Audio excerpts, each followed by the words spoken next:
Close your eyes for a moment. I want you to imagine the feeling of a river stone in your palm. It's smooth, cold, and heavy. It pulls the heat right out of your skin. Now imagine that stone isn't just gray slate, but a deep, vibrating blue, flecked with gold like a midnight sky. Or a green so verdant it looks like trapped moss suspended in glass. When you hold a gemstone, you aren't just holding a mineral. You're holding a piece of geologic time. But for our ancestors, you were holding something much more terrifying and much more practical. You were holding a solidified piece of a god. We tend to look at gems today as pretty baubles. We put them in rings, we insure them, we wear them to dinner parties to catch the light. But for thousands of years, gems weren't jewelry. They were technology, they were medicine, they were weapons. Tonight, we're going to walk back through the dark corridors of history to see exactly what the ancients saw when they looked at these stones. We're going to taste the jade cream of Chinese emperors and feel the hematite rubbed into the skin of Greek warriors. We're going to find out why you might drink a diamond, and why the blue stone in a pharaoh's mask was considered the literal hair and bones of the divine. This isn't just about geology, it's about the desperate human need to touch the infinite.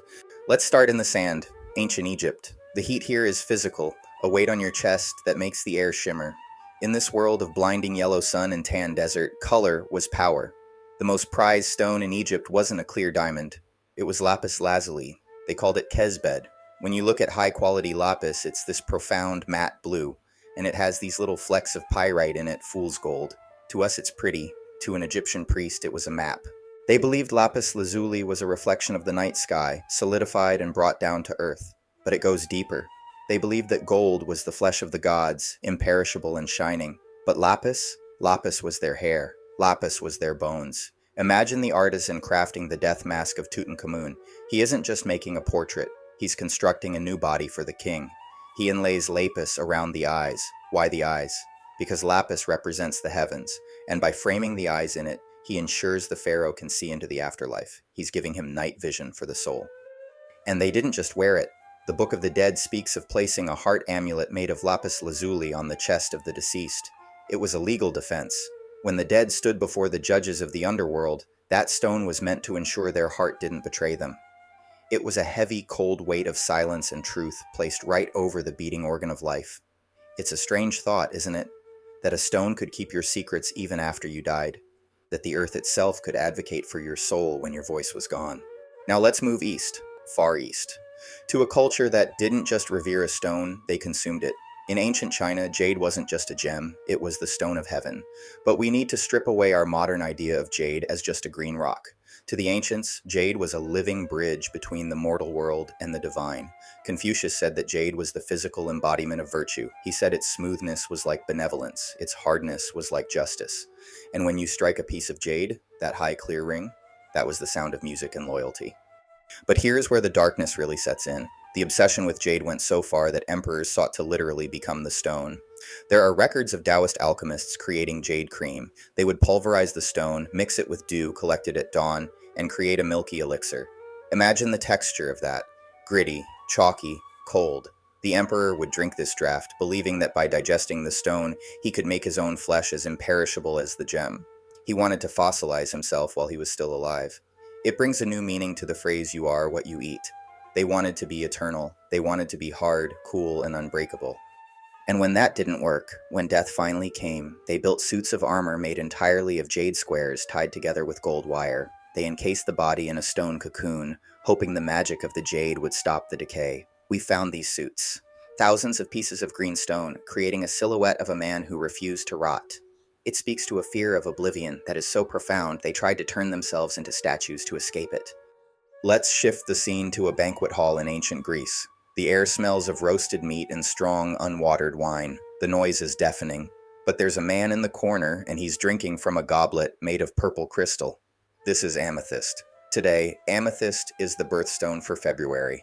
It's common, it's affordable. But the Greeks had a very specific, very tragic mythology for it. The word amethystos literally means not drunk. The story goes that Dionysus, the god of wine and madness, was in a foul mood. He swore he would unleash his tigers on the next mortal he saw. That mortal happened to be a young maiden named Amethyst, who was on her way to worship the goddess Diana.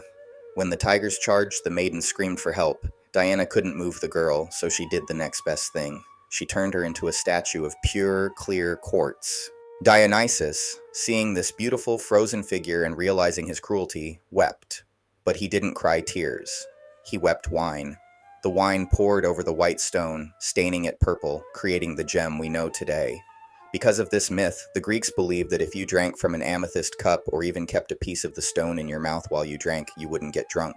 It was a stone of sobriety, a stone of control. Think about the sensory experience of that ritual. You're at a party, the wine is flowing, everything is warm and chaotic, but in your mouth, you have this hard, cold, jagged little pebble. You roll it over your tongue. It's a grounding anchor, a reminder of the cold stone maiden who resisted the madness of the god. It keeps you sharp. It keeps you here. It's a psychological trick, focusing on the cold stone to keep the mind from slipping away into the heat of the alcohol. While the drinkers had their amethyst, the soldiers had something much darker, hematite, an iron oxide stone. When you polish it, it looks like steel, but if you scratch it or grind it down, it bleeds. It leaves a red streak that looks exactly like dried blood. The Greeks and the Romans saw this and they understood the assignment immediately. This was the bloodstone. Warriors would rub hematite over their bodies before marching into battle. They believed it made them invulnerable. They were coating themselves in the blood of the earth so they wouldn't have to spill their own. It wasn't just symbolic. In the ancient world, medicine and magic were the same thing. They used hematite to stop bleeding. And honestly, it might have worked, but not for magical reasons. The powdered stone is an astringent. It could actually help clot a wound, but imagine the scene in the barracks. The smell of sweat and leather. The sound of men grinding stones against their skin, the red dust covering their arms and chests. It wasn't just decoration. It was psychological armor. It was the belief that because you were already covered in blood, death might pass you over. Now we travel to India, to the Vedic traditions. Here, gemstones weren't just terrestrial, they were celestial. This is the concept of the Navaratna, the 9 gems. In Vedic astrology, everything is about balance. The universe is a math equation of gravity and light. And they believed that specific gemstones were the receivers for planetary energy. The sun is ruby, the moon is pearl, Mars is red coral, Mercury is emerald, Jupiter is yellow sapphire, Venus is diamond, Saturn is blue sapphire. And then you have the shadow planets, Rahu and Ketu, represented by hessonite and cat's eye. This wasn't just folklore, this was a prescription. If you went to an astrologer in ancient India, or even today, and said you were having trouble with your temper, they might tell you your Mars is inflamed. You need to take off that red coral immediately. If you're lethargic and cold, you need to wear a ruby to channel the sun. But the Navaratna talisman combines all 9. It's usually a grid, with the ruby in the center, the sun, and the others orbiting it. It's a beautiful concept. You aren't just wearing jewelry, you're wearing a schematic of the solar system. You're trying to pull the gravity of Jupiter and the heat of the sun into your own small, fragile life. You are trying to act as a lightning rod for the universe. And the quality mattered. The Garuda Purana, an ancient text, warned strictly against using flawed gems. A ruby with a crack in it wouldn't just fail to work, it would actively invite disaster. It's like using a broken radio receiver. All you're going to get is static and noise. You needed clarity to conduct the energy of the stars. It turns gemology into an electrical engineering problem, where purity equals conductivity. As we move through the Middle Ages and into the Renaissance, these beliefs didn't die, they just mutated. We see a practice called silvering or creating gem elixirs. This is where the sensory details get really interesting.